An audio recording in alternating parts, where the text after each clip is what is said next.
Hi, it's Jen again on this rainy spring day, a beautiful day in the state of Maine. And I thought I'd talk about how I am able to be a chicken rancher. And since I take care of chickens, I call myself a chicken rancher, even though I don't live on a ranch. Tomorrow I might wake up and be a chicken queen. But anyway, I thought I'd answer the question that some people ask me. How is it that I am able to tend to a flock of chickens when I am 90% blind? And the answer to that, before I answer it, is why? Why would I want to? Well, it boils down to several things. For one thing, I love eggs. For example, this is an egg I got out of the coop today. And if you don't have vision, then just know that this is a very large, beautiful egg. And once you have eaten a free-range egg, you will never go back to grocery store eggs. Also, the chickens, they eat larvae out of my yard. They free range throughout the day. And eating that larvae takes care of a lot of mosquitoes, ticks, Japanese beetles that don't hatch. So I'm dealing with less bugs throughout the spring, summer, and fall. And finally, it boils down to a lot less waste. You know, I don't know about you, but when I cut up a pepper, or other vegetables, all of that can get fed to the chickens. So I feel as though I'm wasting less because chickens can eat just about anything with the exception of potatoes, onions, and garlic. So that's why I have chickens. Now, how do I deal with chickens when I am 90% blind? Well, it boils down to 5 strategies. So I'm going to share those 5 strategies today so that you can decide for yourself if you want to have chickens.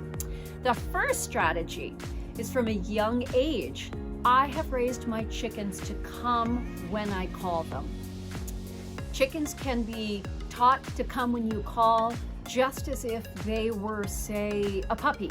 I'll demonstrate, for example. Now watch, it probably won't work now, but let me try.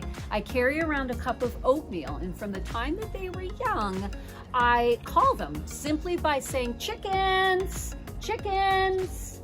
And when I call them, I shake the cup a little bit, and they typically come running. So let me demonstrate here. Chickens. Come on. Come on. Come on. And here they come. Chickens. There. Good girls. Good girls. Chickens. And I have taught them from a young age to, when I feed them right around my feet so that they get used to being around me. Because being blind, it's important that they're comfortable with my getting near to them. I don't want them to be afraid because I'm not going to be able to see them, right? So I have to be able to hear their clucking sounds, which means they have to be willing to get close to me. So I use a one-word symbol or a one-word signal, and I call them, and I say chickens, and they come running, okay? So that's step number 1, or strategy number 1. Strategy number 2, get yourself a good chicken book. What was the book I read? Barnyard in Your Backyard. And it gave me pointers on caring for a flock of birds, but also which birds were a good choice for the state of Maine where I live, because I don't want to get birds that, only lay in warm climates. There's a lot of winter that happens here in Maine, and it's important to know what I'm doing and to know what I can feed them, to know how to care for them. So strategy number 2, if you're gonna think about getting a flock of birds, then do yourself a favor and get a book on how to care for them. Strategy number 3, no chicken sounds. Chickens will make just under something like 25 sounds. And I have learned through the years how to, yes, here you go. I have learned through the years how to recognize various chicken sounds. For example, there is a distinct sound like the sound they're making right now. Let me be quiet and listen. Those are the sounds of chickens that are content.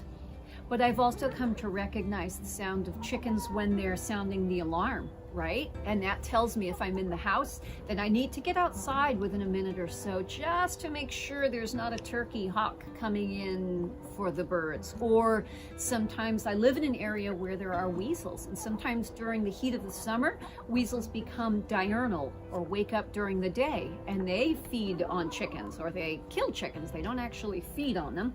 So it's important to recognize the sound of chickens when they are making a noise that indicates that they are alarmed by something. Likewise, there's a sound when chickens are, oh gosh, well, I hate to say it, but when something's in the attack, right? Years back, a raccoon got into my coop, and that's a distinct sound that chickens make as well. So learning to recognize some of the sounds that chickens make can also help. Where we can't use our eyes, we have to use our ears. Strategy number 4, and this is about cleanliness. When you go into the coop, always I wear gloves. I have a special pair of garden gloves. I have a special jacket I wear just when I go in the coop. In fact, I'm wearing it now. It's a fuzzy red kind of fleece jacket that I only wear when I'm going in the coop. I have special shoes. Why? Because chickens poop everywhere. That is just the way they are. They poop a lot, and you want to be sanitary. Especially being blind, I have to touch inside the coop, probably more than a sighted person, right? I mean, I need to touch the nesting boxes to know where the eggs are, to feel for the eggs. I have to touch the water container to make sure they're okay with water.